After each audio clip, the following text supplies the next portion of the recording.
오늘 우리에게 주시는 하나님의 말씀 로마서 12장 9절에서 13절의 말씀입니다. 신약성경 로마서 12장 9절에서 13절의 말씀입니다. 하나님의 말씀을 들으십시오.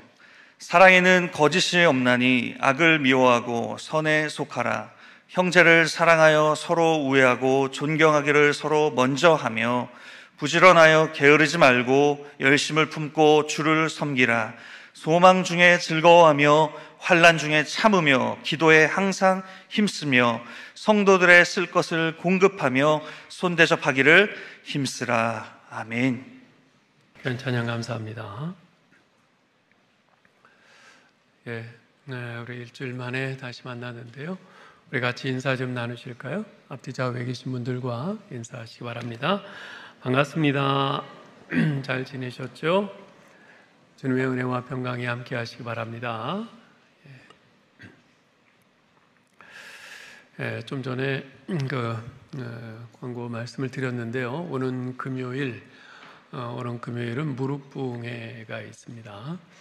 그 1년에 매달 가운데서 그 5번째 금요일이 있는 주간이 이제 달이 몇 번 있는데요. 이번 8월이 그렇습니다.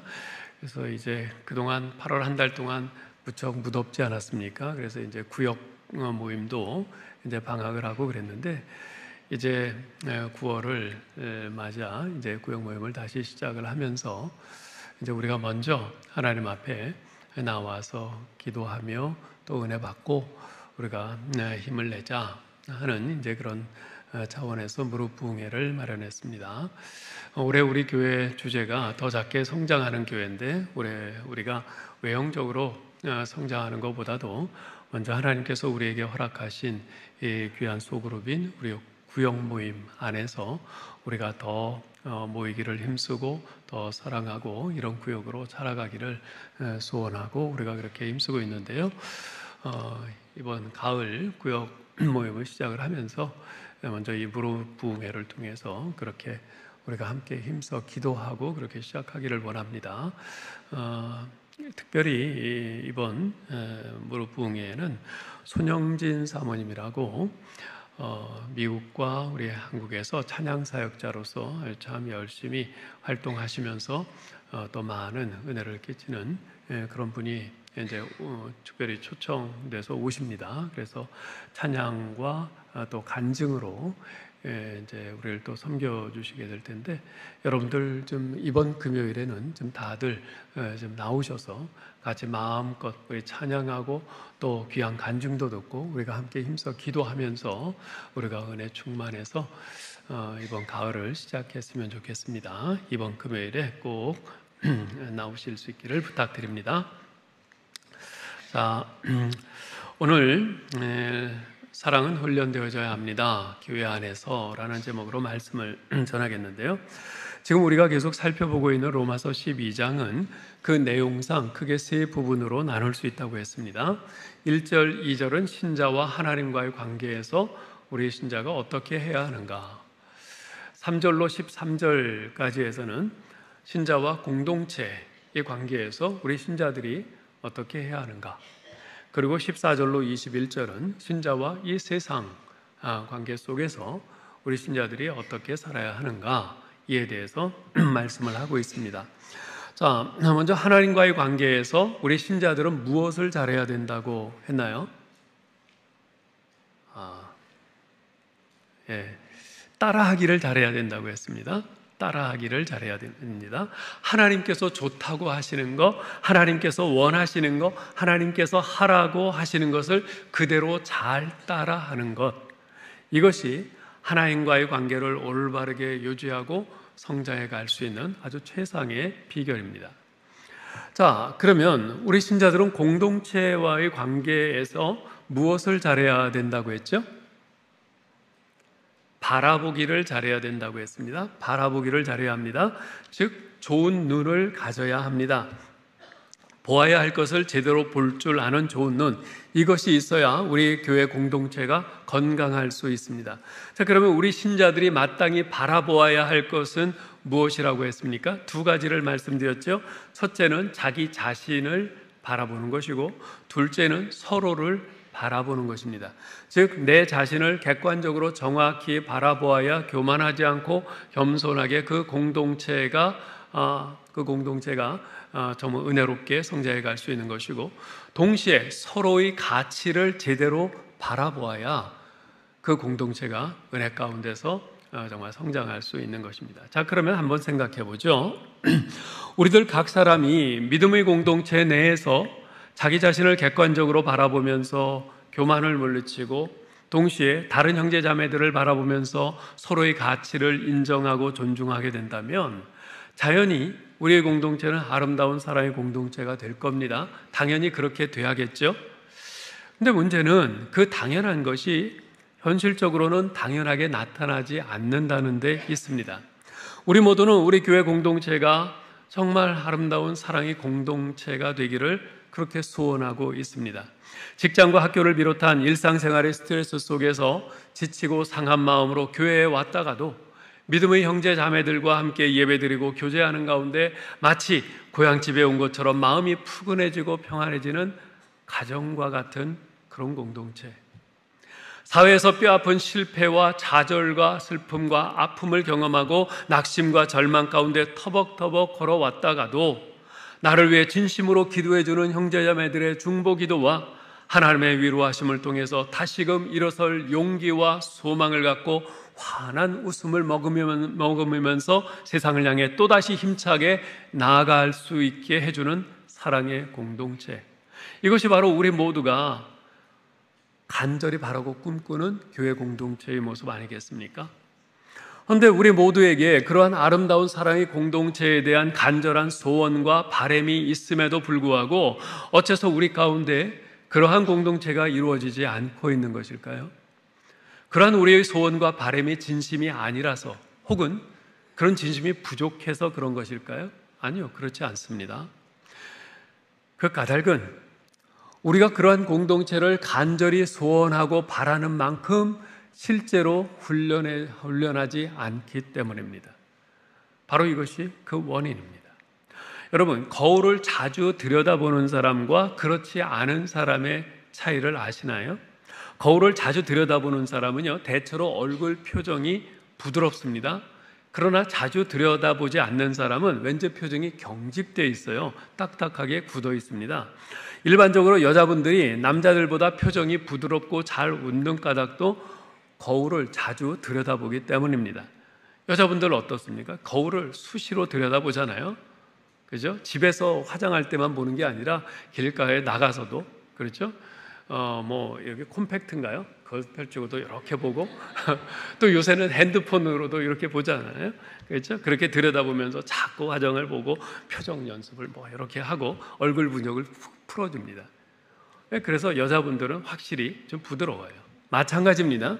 우리가 그토록 꿈꾸고 소원하는 아름다운 사랑의 공동체는 우리가 머릿속에 잘 정리해 놓은 어떤 이론만 가지고는 결코 이루어지지 않습니다. 우리 가슴에 그런 공동체에 대한 진심과 소원을 품고 있다고 해서 저절로 되는 것도 아닙니다.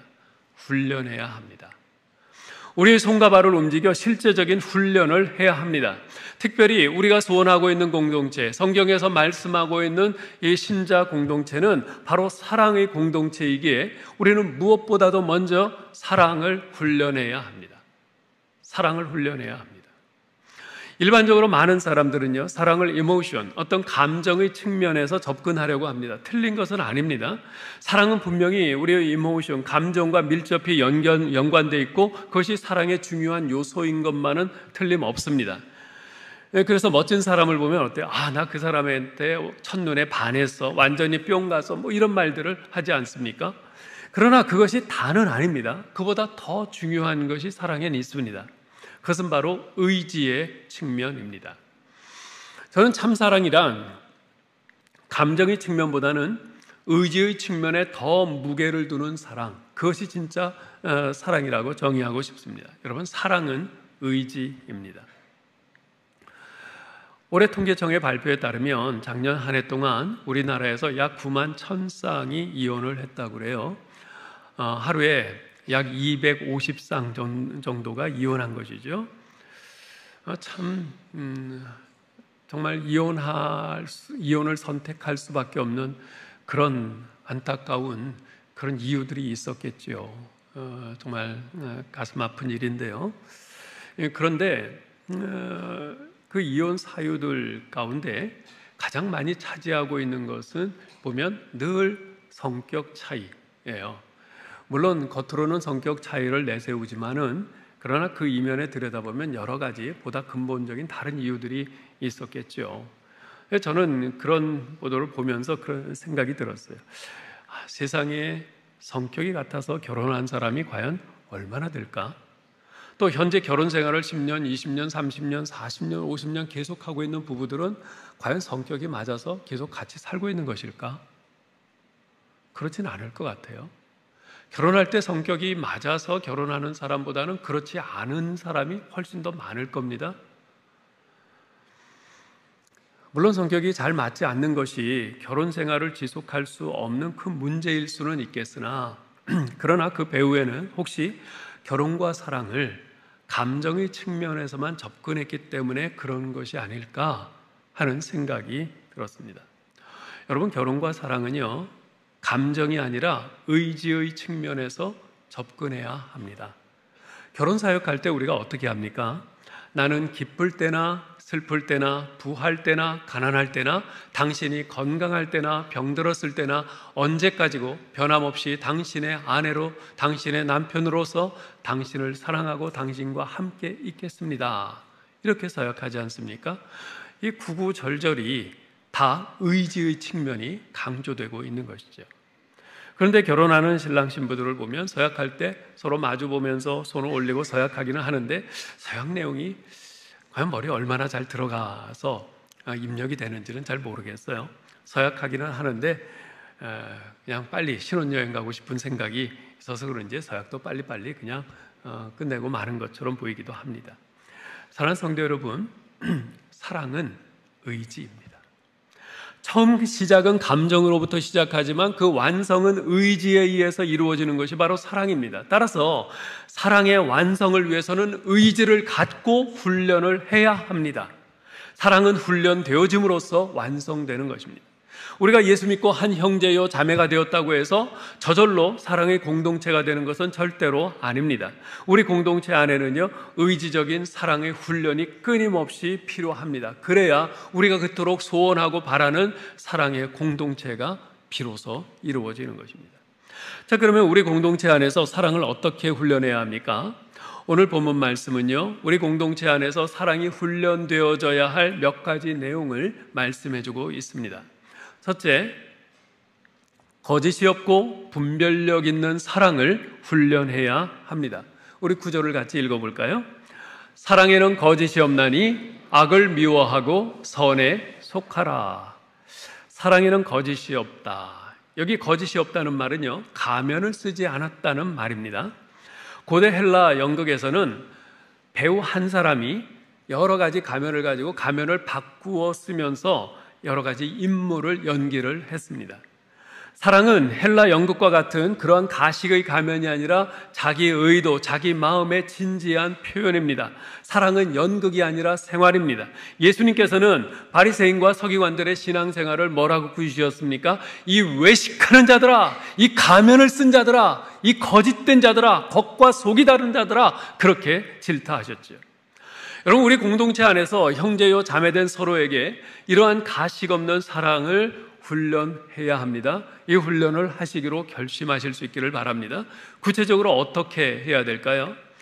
앞에서는 잘해주는 척하면서 뒤에서는 그 사람에 대해서 가십하고 다른 사람에게 말을 전하면서 수군수군 대는 것, 그것은 거짓된 사랑이요 가면 쓴 사랑입니다. 그것을 멈춰야 합니다.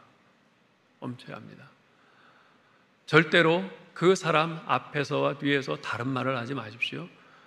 차라리 그 사람 앞에서 대고 똑같은 말을 하세요. 그게 정의로운 겁니다. 동시에 악을 미워하고 선에 속하라 고 말씀합니다. 악을 미워하고 선에 속하라. 이것은 악과 선을 분별한다는 겁니다. 즉 분별력 있는 사랑을 하라는 말씀입니다. 악한 것을 미워하고 선한 것에 집착하는 분별력이 있어야 합니다. 악을 악으로 분별하는 분별력이 없으면요, 가식적인 사랑, 거짓된 사랑, 가면 쓴 사랑을 하게 되고 맙니다. 왜냐하면 악한 것도 사랑의 이름으로 묵인하게 되기 때문입니다. 뭐 다 은혜로 하지, 그러고 지나가게 돼요. 선악을 분별하지 못하면 사랑의 이름으로 악한 세력에 동조하게 됩니다. 자, 그런데 이것이 선인지 악인지 분별하기 위해서는요, 명확한 기준이 있어야 합니다. 명확한 기준이 없으면 분별 자체가 불가능하지요. 다행히 하나님께서는 우리에게 명확한 기준을 주셨습니다. 그것이 무엇입니까? 바로 하나님의 말씀인 성경입니다. 그러므로 사랑하는 성도 여러분, 여러분이 정말 우리 교회 공동체가 아름다운 사랑의 공동체로 세워지기를 원하고 그런 공동체를 세워가기를 원하신다면 여러분들은 성경을 매일 부지런히 읽으셔야 합니다. 성경을 부지런히 읽어야 그래서 악과 선을 바르게 분별할 수 있게 되고, 그래서 악을 미워하고 선에 속하는 이 분별력 있는 사랑, 거짓 없는 사랑을 할 수 있게 되는 것입니다. 자, 둘째로 우리가 훈련해야 될 것은 서로 먼저 하는 사랑입니다. 10절을 읽어볼까요? 형제를 사랑하여 서로 우애하고 존경하기를 서로 먼저 하며, 서로 우애하고 존경하기를 서로 먼저 하라고 말씀합니다. 서로 우애하라는 이 말의 원래 의미는요, 친절하게 사랑을 베풀라는 뜻입니다. 여러분, 친절은 전염성이 있습니다. 내가 반갑게 웃으며 인사하면 상대방도 그렇게 하게 되어 있어요. 웃는 얼굴에 침 못 뱉는 법 아니겠습니까? 오는 정이 있어야 가는 정이 있다는 속담처럼 내가 친절하게 하면 상대방도 나에게 친절을 베풉니다. 너도 나도 그렇게 할 때 그 공동체는 가슴 따뜻한 공동체가 됩니다. 근데 문제는 과연 누가 먼저 하느냐예요. 누가 먼저 인사하느냐, 누가 먼저 친절을 베푸느냐 하는 것입니다. 항상 여기서 문제죠. 친절해야 된다, 서로 인사해야 된다, 사이좋게 지내야 된다? 우리는 모르지 않아요. 알아요. 그런데 누가 먼저 인사하느냐, 누가 먼저 다가가느냐, 누가 먼저 친절을 베푸느냐, 항상 여기에서 걸리잖아요. 내가 먼저 인사하면 내가 꿀리고 들어가는 것 같아요. 내가 먼저 친절하게 하려고 그러면 왠지 자존심이 상하는 것 같아요. 우리가 항상 여기서 걸려요. 교회에서 어떤 행사를 앞두고 회의를 할 때요, 각자가 맡을 책임사항을 이렇게 나눕니다. 그런데 누구나 다 하기 귀찮고 힘든 일이 툭 튀어나올 때가 있어요. 그러면 대개의 경우 신문 가운데 서로 눈치만 봅니다. 그럴 때 밝은 목소리로 제가 할게요, 염려 마세요, 제가 해놓겠습니다 하면서 나서는 사람이 있어요. 그러면 그 사람으로 인해서 회의 분위기가 싹 바뀝니다. 저는 교회에서 회의를 하면서 이런 일을 참 많이 경험했습니다. 서로 먼저 하려고 나서는 것, 특히 힘들고 귀찮고 희생이 요구되는 일들을 서로 먼저 하려고 나서는 것, 이것이 사랑입니다. 이것을 훈련해야 합니다. 또한 서로 먼저 존경하라고 합니다. 이 말을 문자적으로 번역하면요, 존경에 관하여는 서로가 서로의 길을 인도하라는 말이 됩니다. 존경의 문제에서는 서로가 서로의 길을 인도하라. 즉, 다른 사람들이 당신을 인정하고 칭찬하고 존경할 때를 기다리지 말고 당신이 먼저 상대방을 칭찬하고 존경하라는 거예요. 그러면 그 사람이 그런 내 모습을 보고 아, 나도 저 사람처럼 다른 사람을 칭찬하고 인정하고 존경해야겠다, 이렇게 그 사람을 이끄는 것이 된다는 것이죠.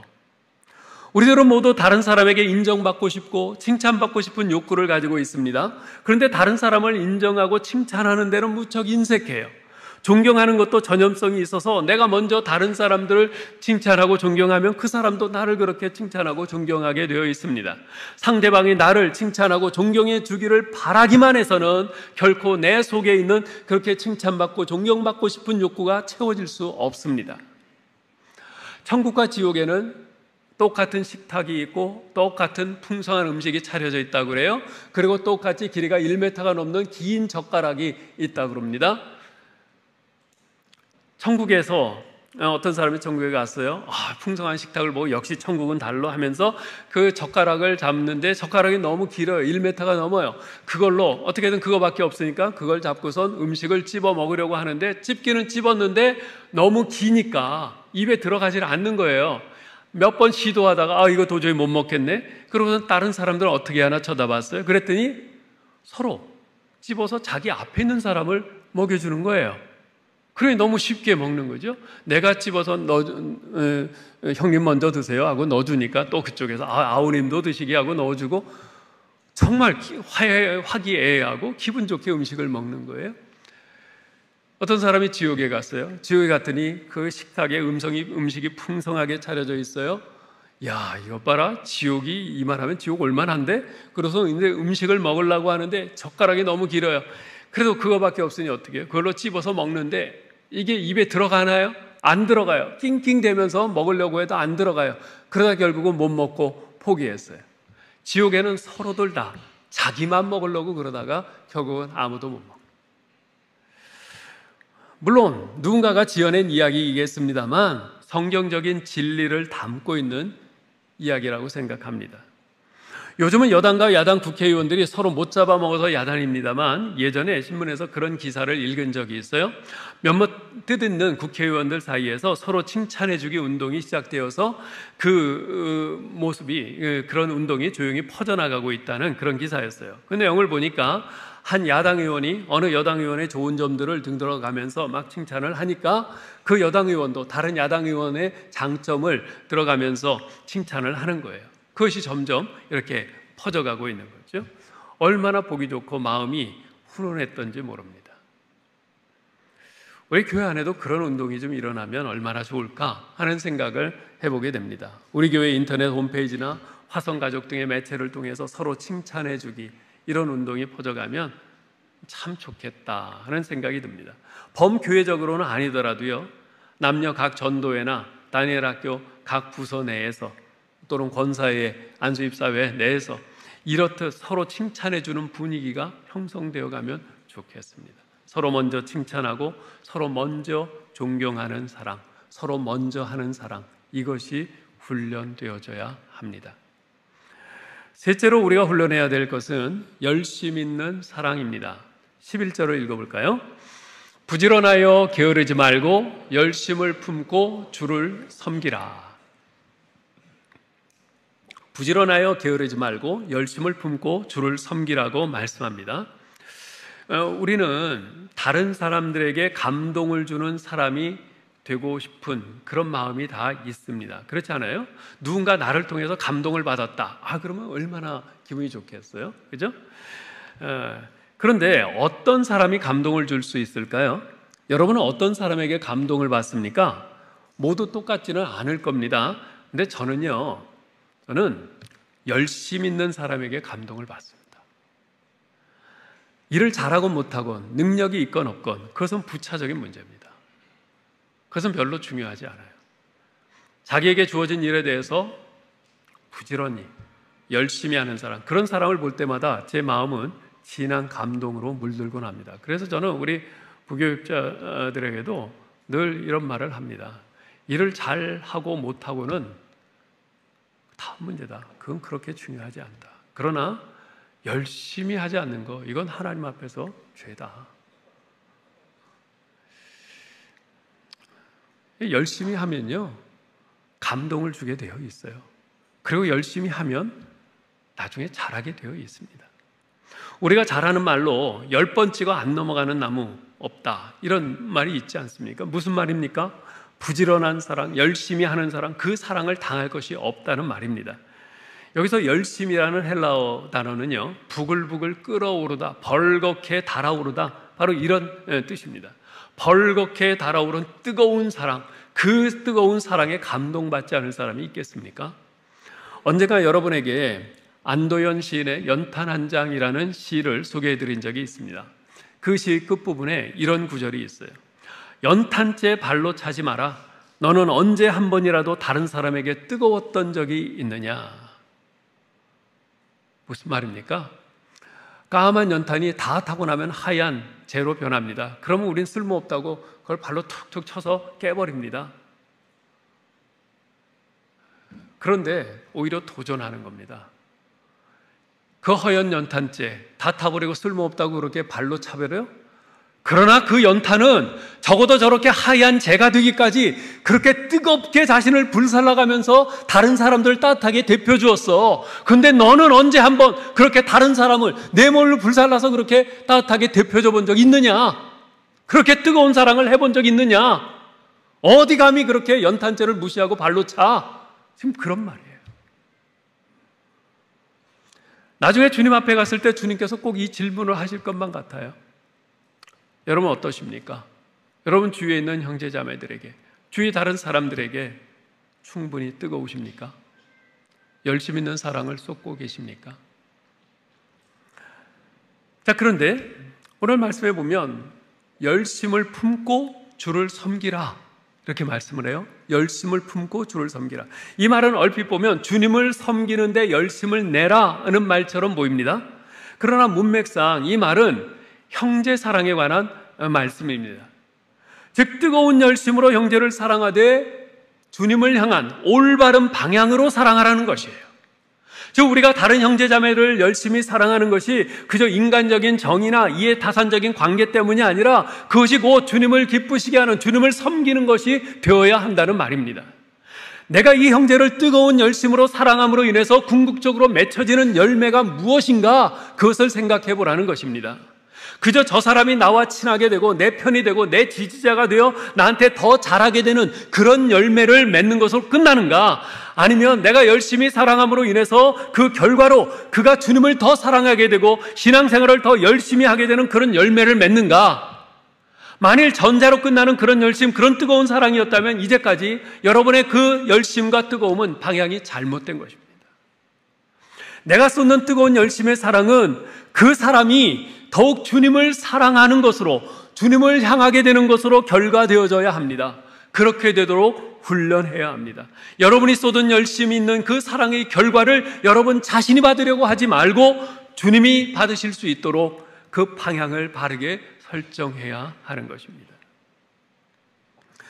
넷째로 우리가 또한 훈련해야 될 것은 인내하는 사랑입니다. 12절을 읽어볼까요?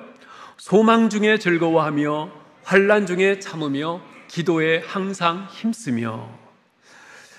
이 12절에는 소망, 인내, 기도라는 세 개의 내용이 함께 들어가 있는데요, 이것들은 사실 하나로 서로 연결되어 있는 것들입니다. 우리가 함께 신앙생활하면서요, 서로에 대해서 늘 기분 좋고 사랑스러울 수만은 없습니다. 때로는 상대방에게 상처를 받기도 하고요, 미움이 생길 때도 있죠. 한 교회에서 같이 신앙생활 한다는 것이 괴로울 때도 있습니다. 그런 일들은 신앙생활 해나가는 동안에 한두 번은 꼭 있습니다. 자, 그럴 때 필요한 것이 뭐겠습니까? 저 사람이 떠나든지 아니면 내가 떠나든지 사생결단을 내는 것입니까? 이 사람 저 사람에게 말을 하고 다니면서 내 정당성을 입증하고 그래서 사람들을 내 편으로 규합해서 그 사람을 왕따시키고 그 사람과 맞서 싸워서 이기는 겁니까? 아닙니다. 그런 것이 필요한 것이 아닙니다. 서로 간의 관계가 그처럼 고통받을 때 정말 필요한 것은 바로 인내하는 사랑입니다. 자, 먼저 소망 중에 즐거워하라 라고 말씀해요. 소망 중에 즐거워하라. 여기서 소망은 저 천국 소망, 하늘나라 소망을 말하는 것이 아닙니다. 서로가 변화될 것에 대한 소망을 말합니다. 우리는 서로 변화에 대한 소망을 가져야 합니다.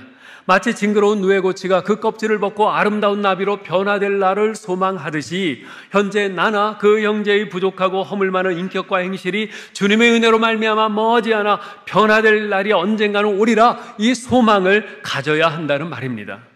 사실 생각해 보면 우리가 처음 예수 믿을 때에 비해서 현재 얼마나 많이 변화됐습니까? 아니 멀리 갈 것도 없이 작년의 모습과 올해의 모습을 보면은 작게나마 어떤 변화가 느껴지지 않습니까? 여러분, 우리는 서로에 대한 변화의 기대를 가져야 합니다. 그래서 사도 바울은 빌립보서 1장 6절에서 이런 고백을 하죠. 읽어볼까요? 너희 속에 착한 일을 시작하신 이가 그리스도 예수의 날까지 이루실 줄을 우리가 확신하노라. 내 안에 있는 어떤 능력으로, 나의 결심으로, 의지로 변화되는 것이 아니라 내 속에서 예수 믿게 하시고 그 구원의 씨앗, 생명의 씨앗을 심어주시고 그것을 자라게 하시는 우리 하나님께서 우리 주님이 다시 오시는 날까지 나를 계속해서 그렇게 변화시켜 가실 것이라는 것입니다. 그렇습니다. 언젠가는 우리 주님께서 우리 모두를 그리스도를 닮는 인격으로 완성시키실 겁니다. 그렇게 변화시키실 것입니다. 따라서 우리도 그 기대를 포기하면 안 됩니다. 주님이 말씀하신 그 기대를 포기한다고 하는 것은 주님의 말씀을 불신하는 죄와 다르지 않습니다. 만약 우리가 그러한 변화의 소망과 기대를 견고히 붙들고 있다면 우리는 현재 처해 있는 그 관계의 고통을 참고 견딜 수 있을 것입니다. 그렇지 않겠어요? 나도 저 사람도 변화될 거야. 우리가 이 소망을 가지고 있다면 현재는 아직 그렇게 되어 있지 않지만 그러나 현재는 서로의 관계 속에서 고통을 당하고 있지만 그 고통도 견디지 않겠어요? 인내하지 않겠어요? 소망이 있으니까. 뿐만 아니라 그 문제를 위해서 계속 하나님께 기도하겠죠. 참으면서 기도하겠죠. 이것이 바로 소망과 인내와 기도, 이 세 개의 내용이 이 한 구절 안에 같이 들어가 있는 이유입니다. 서로 연결되어 있는 것입니다. 그리고 그 기도가 머지않아 곧 응답되고 다시금 우리의 관계들이 회복되는 기쁨을 맛보게 될 것입니다. 사랑하는 성도 여러분, 현재 다른 믿음의 형제 자매들과 불편한 관계에 있지 않습니까? 그런 관계 때문에 괴롭고 고통스러워서 상대방의 마음을 핥혀주고 싶은 그런 생각이 들 때 있지 않습니까? 있을 것입니다. 또 그런 마음 때문에 교회를 떠나고 싶은 그런 생각이 들 때 있지 않습니까? 있을 겁니다. 자, 그렇다면 이렇게 한번 스스로에게 질문해 보시기 바랍니다. 나는 과연 주님께서 나나 저 형제를 온전히 변화시키시리라는 소망을 가지고 있는가? 그 소망을 품고 현재의 고통을 참고 인내하고 있는가? 그리고 그 형제를 위해 또한 내 자신의 변화를 위해 우리 서로의 관계 회복을 위해 기도하고 있는가? 한두 번 기도하고 마는 것이 아니라 지속적으로 계속 인내하며 기도하고 있는가? 인내하는 사랑을 훈련해야 합니다. 인내는 쓰지만 그 열매는 답니다. 인내하는 사랑의 열매는 그보다 100배, 1000배, 아니 그 이상으로 훨씬 더 달콤합니다. 마지막 다섯 번째로 우리가 훈련해야 될 사랑은 손대접하는 사랑입니다. 13절을 읽어볼까요? 성도들의 쓸 것을 공급하며 손대접하기를 힘쓰라. 이것은 성도들의 필요를 돕는 데 적극적으로 참여하라 하는 말입니다. 성도들의 필요를 돕는 데 적극적으로 참여하라. 교우들 가운데 보면 가난하고 궁핍한 사람도 있고 부유한 사람도 있습니다. 우리가 생각해야 할 것은 하나님께서 왜 나에게 나와 우리 가족이 먹고 쓸 최소한의 것만을 주시지 않고 그것을 넘어서는 넉넉하게 주셨는가 하는 것입니다. 우리는 주기도문에서 일용할 양식을 주옵시고 그렇게 기도하지 않습니까? 그러면 우리 가족 먹고 쓸 일용할 양식만 있으면 되는 것 아니겠어요? 그런데 어째서 하나님께서는 그 일용할 양식을 넘어서는 넉넉한 것을 우리에게 주시는 것일까? 그것을 생각해 보아야 합니다. 그 까닭은 바로 궁핍한 가운데 있는 형제와 나누라고, 그들을 돌보라고, 도우라고 주신 것입니다. 재물에 대한 성경의 입장은 분명합니다. 재물은 내 것이 아니라는 겁니다. 내가 아무리 열심히 노력하고 땀 흘려 마련한 재산이라 할지라도 그것은 내 것이 아니라 하나님께서 우리에게 맡기신 것입니다. 은혜로 주신 것입니다. 생각해 보세요. 내가 노력해서 얻은 것이라면, 노력한다고 해서 다 얻어지는 것이라면 노력하는 사람들 가운데 얻지 못하는 사람은 어찌 된 겁니까? 노력해도 안 되는 것들이 있는 겁니다. 그런데 내가 노력해서 내 손에 쥐고 있다고 하는 것은 내 노력의 결과인 것이 아니라 하나님께서 은혜로 내게 주신 것입니다. 그것을 기억해야 합니다. 따라서 우리가 그 재물을 어떻게 사용하느냐 하는 것은 이것은 정말 매우 중요합니다. 성경에서 말씀하는 것이 무엇인가 그것을 잘 보고 따라야 합니다. 주인 되신 하나님께서 기뻐하시는 방식이 뭔가 그것을 따라서 사용해야 합니다. 하나님께서는 우리에게 넉넉한 것을 어려움 가운데 있는 이들과 나누라고 하십니다. 그것을 기뻐하십니다. 여러분, 이것은 그저 감상적으로 생각할 문제가 아닙니다. 아, 그렇지, 도와야지, 이렇게 그냥 생각하고 말 것이 아니에요. 우리의 지갑에서 우리가 그렇게 부들부들 떨고 소중히 여기는 돈이 빠져나가야 하는 문제이기 때문에 이것은 진짜 실제적인 문제입니다. 야고보 사도는 야고보서 2장 16절에서 이렇게 말씀해요. 읽어볼까요? 만일 형제나 자매가 헐벗고 일용할 양식이 없는데 너희 중에 누구든지 그에게 이르되 평안히 가라, 더웁게 하라, 배부르게 하라 하며 그 몸에 쓸 것을 주지 아니하면 무슨 이익이 있으리요? 말로 때울 문제가 아니라는 겁니다. 한번 여러분 가정의 지출 현황을 생각해 보시기 바랍니다. 그 지출 가운데서 여러분 가족을 위해서가 아닌 다른 사람들의 어려움을 돕기 위해서 지출하는 것은 어느 정도나 됩니까? 물론 자기 가족 쓸 것도 없는 분들은 뭐 말할 것이 없죠.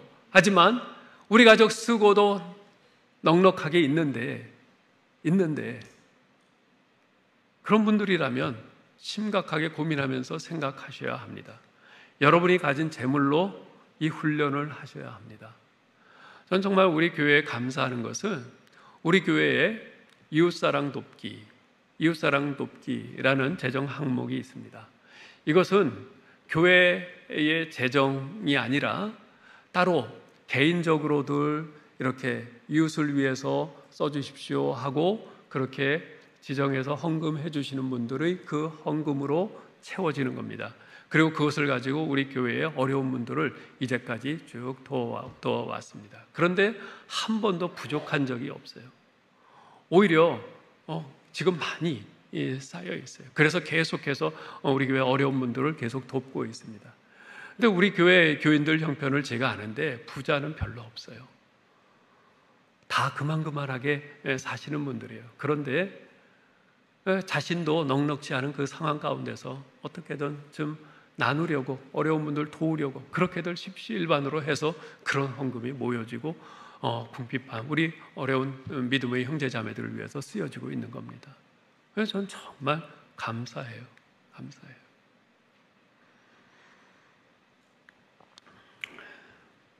우리가 앞으로도 계속 우리에게 주시는 재물로 나만, 내 가족만 먹고 쓸 것이 아니라 서로 나누고 어려운 이들을 돕고 돌보는 이 훈련을 계속해서 같이 해나갈 수 있기를 간절히 바랍니다. 이제 말씀을 맺겠습니다. 예수님께서는 십자가에 달려 돌아가시기 전날 저녁 죄의 만찬 석상에서 제자들의 발을 씻겨주셨죠. 그리고 그 후에 그들에게 새 계명을 주셨습니다. 요한복음 13장 34절 35절인데요. 읽어봅시다. 새 계명을 너희에게 주노니 서로 사랑하라. 내가 너희를 사랑한 것 같이 너희도 서로 사랑하라. 너희가 서로 사랑하면 이로써 모든 사람이 너희가 내 제자인 줄 알리라. 예수님께서는 이제 당신께서 떠나신 후 당신의 뒤를 이어서 교회를 세우고 복음의 사명을 이어갈 제자들에게 그 사명을 수행하기 위해 필요한 어떤 전략이나 어떤 교리나 어떤 방법 이런 것에 대해서 말씀해 주지 않으셨어요? 오히려 주님께서는 그들이 서로를 어떻게 대해야 하는지 이에 관해서 말씀해 주셨어요. 주님께서는 그들에게 서로 사랑하라고, 당신께서 그들을 사랑하신 것 같이 서로 사랑하라고 명하셨습니다. 주님께서 어떻게 사랑하셨습니까? 주님께서는 그들을 무조건적으로 사랑하셨습니다. 희생적으로 사랑하셨어요. 연약함 가운데서도 사랑하셨습니다. 그리고 상황이 여의치 않을 때도 사랑하셨습니다. 그들을 있는 모습 그대로 사랑하셨습니다. 그들이 주님을 의심할 때조차도 그들을 사랑하셨습니다. 이렇게 주님이 그들을 사랑하셨듯이 그들도 서로 사랑하라고 명하셨습니다. 제자들이 그렇듯 주님이 그들을 사랑하신 것처럼 서로 사랑하는 것이 왜 그렇게 중요한 것일까요? 그 이유는 그렇게 함으로써 세상의 모든 사람들이 하나님께서 그들을 용서하시기 위해 당신의 아들 예수 그리스도를 보내셨다는 것을 알게 될 것이기 때문입니다. 하나님이 우리 인간을 진정으로 사랑하심을, 그리고 예수님이 복음이심을 가장 강력히 증거하는, 또 가장 강력히 증거하는 그 위대한 증거, 가장 위대한 변증은 어떤 책에 나오는 화려하고 논리적인 그런 멋진 말이 아닙니다. 바로 우리 그리스도인들이 서로를 향해서 갖고 있는, 그리고 서로를 향해서 표현하는 바로 그 사랑입니다. 그것이 가장 위대하고 가장 강력한 증거요 변증입니다. 우리가 서로를 마음으로부터 철저히 진정으로 사랑할 때 세상은 그러한 우리의 모습을 보면서 경탄과 놀람 가운데 뒤로 한 발짝 물러나면서 이렇게 말할 겁니다. 저들은 어떻게 저렇게 깊이 서로를 사랑할 수 있는 것일까? 지금 우리 인간은요, 서로의 추악한 모습 때문에 이 세상에서 지옥을 경험하며 살고 있습니다. 그래서 많은 사람들이 그런 말을 하잖아요. 세상에서 제일 무서운 게 바로 사람이다. 서로 속이고, 서로 다치게 하고, 서로 죽이고. 정말 인간 세상이 아닙니다. 그런데 언젠가 이런 말을 들은 기억이 납니다. 세상은 사람 때문에 지옥 같지만 또한 사람 때문에 살만하다. 그렇습니다. 세상 사람들에게 그래도 세상은 사람 때문에 살만하다 하는 메시지를 교회가 주어야 합니다. 그리고 세상을 살만하게 만드는 사람은 어떤 유력한 정신이나 놀라운 신기술을 발명해내는 과학자나 또는 BTS나 손흥민 같이 정말 우리의 마음을 한때 즐겁게 해주는 그런 유명인이 아니라 바로 여러분과 우리 그리스도인들이어야 합니다. 왜냐하면 적어도 우리는 예수 그리스도의 십자가를 통해서 죄인을 위해 자기 자신을 희생하시는 하나님의 사랑을 직접 우리 온 몸으로 받은 사람들이기 때문입니다. 주님으로부터 그 사랑을 받았으니 우리도 그렇게 사랑할 수 있다고 하십니다. 종종 말씀드립니다만 옛말에 화로는 역수하고 사오는 유수한다는 말이 있습니다. 살아있는 물고기는 물을 거슬러 올라가고 죽은 물고기는 물에 떠내려간다는 말입니다. 살아있는 물고기는요, 맑은 물을 찾아서 계속 상류로 거슬러 올라갑니다. 왜냐하면 하류로 내려갈수록 온갖 오물이 합쳐져서 물이 탁하고 더럽기 때문입니다. 그러나 죽은 물고기는 그저 물의 흐름에 따라 아래로 그냥 흘러내려갈 수밖에 없어요. 그 더러운 물을 향해서 떠내려갈 뿐입니다. 우리 모두는요, 본성적으로 힘든 것보다는 편한 것을 좋아합니다. 애써 훈련하기보다는 그냥 지내는 것을 좋아합니다. 사랑을 주기보다는 사랑을 받고 싶어 합니다. 그러나 그러한 본성이 요구하는 대로 따라가면 우리는 죽은 물고기와 다를 바 없습니다. 물 흘러가는 대로 떠내려가서 결국은 이 세상이라는 죄악이 관영하고 더럽고 혼탁한 그 물 속에서 죽고 말 것입니다. 우리 그리스도인은 화로, 즉 살아있는 물고기가 되어야 합니다. 우리 본성의 흐름을 거슬러 올라가야 합니다. 사랑의 훈련을 해야 합니다. 거짓이 없고 분별력 있는 사랑을 훈련해야 하고요, 내가 먼저 친절을 베풀고 상대방을 존경하는 먼저 하는 사랑을 훈련해야 합니다. 열심 있는 사랑을 훈련해야 하고요, 인내하는 사랑을 훈련해야 하고, 또한 손대접하기를 힘쓰는 사랑을 훈련해야 합니다. 그렇게 할 때 비로소 우리 교회 공동체는 하나님 아버지께서 진정 기뻐하시는 공동체, 우리들이 그토록 소원하고 바라는, 보고 싶어하는 아름다운 사랑의 공동체를 이룰 수 있을 것입니다. 아무쪼록 이런 소원을 가슴에 품고 사랑의 훈련에 힘쓰는 저와 여러분 될 수 있기를 주님의 이름으로 축원합니다. 하나님 은혜를 감사합니다. 예수 그리스도의 십자가의 은혜로 구속받은 저희를 홀로 신앙생활하게 놔두지 아니하시고 이렇게 교회 공동체를 이루어 함께 신앙생활하게 하시는 우리 하나님의 깊은 뜻을 깨달아가게 하시니 감사합니다.